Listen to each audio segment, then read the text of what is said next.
Avant de faire le master, j'ai suivi plutôt des formations liées à la création visuelle. J'ai notamment suivi une formation de web design qui m'a permis justement de travailler en alternance.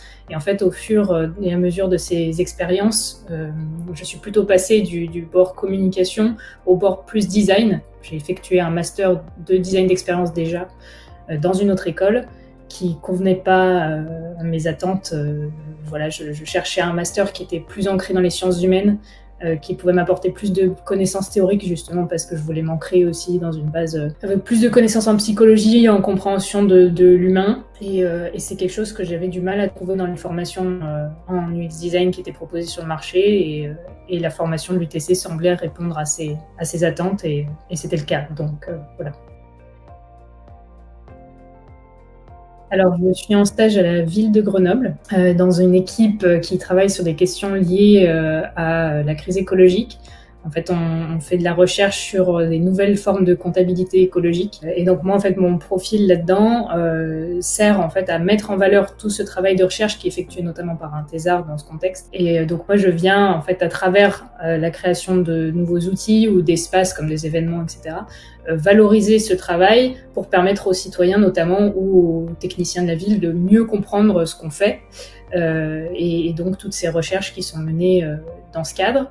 Donc d'un côté, moi j'ai une activité donc qui reprend celle de la formation, qui est donc du design d'expérience. Donc comment on fait pour aider voilà, des personnes en tout genre, donc citoyens, techniciens, à donc mieux comprendre, prendre en main ces sujets et essayer de comprendre comment on peut rendre acceptables ces sujets qui ne sont pas toujours forcément simples à prendre en main finalement. Donc ce qui demande une bonne compréhension aussi de la psychologie de ces personnes-là.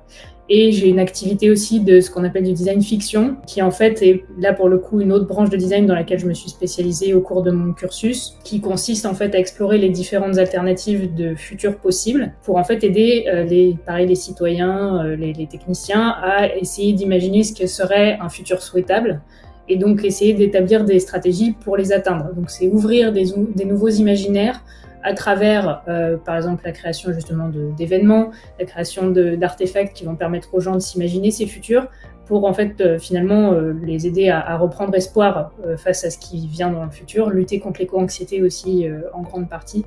Et finalement, cette activité, elle reprend en grande partie ce qu'on fait en design d'expérience, puisqu'il faut comprendre justement comment on peut aider ces gens qui en fait ont peur de ces sujets, enfin finalement leur prendre la main pour les aider à mieux saisir et mieux accepter ces nouveaux changements, ces nouveaux sujets parfois compliqués.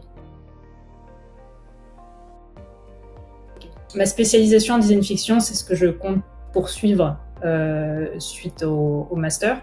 Donc voilà, il y a plusieurs options qui s'ouvrent à moi dans ce contexte parce qu'en fait c'est un domaine qui est assez récent. D'un côté, il y a des agences en France qui commencent à se développer sur ce sujet, donc ce serait potentiellement donc rejoindre une agence de design dans ce contexte et donc apporter aussi justement toutes mes connaissances en design d'expérience dans ce contexte-là, soit poursuivre potentiellement à la ville de Grenoble parce qu'il y a énormément de projets justement de design fiction prospective qui se développent.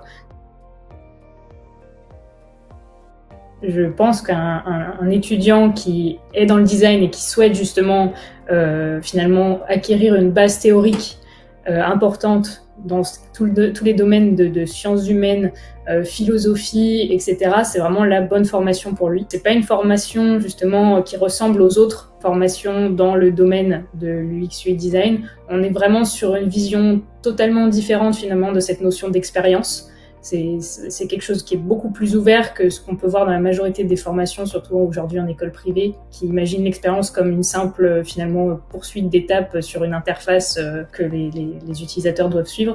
Là, on est vraiment sur l'idée d'expérience comme finalement quelque chose de très, très vaste, l'expérience de vie simplement. Et donc voilà, moi ce que je peux dire, c'est que je trouve ça beaucoup plus passionnant à étudier. On est sur des sujets qui sont beaucoup plus large sur la compréhension de l'autre, mais ça veut aussi dire qu'on est sur des réflexions parfois plus complexes et donc faut être ouvert d'esprit à ces sujets et se dire que du coup forcément il y a une part importante de travail de recherche, de compréhension, etc. qui est plus lourd que dans d'autres formations. Donc voilà, faut être prêt à ça.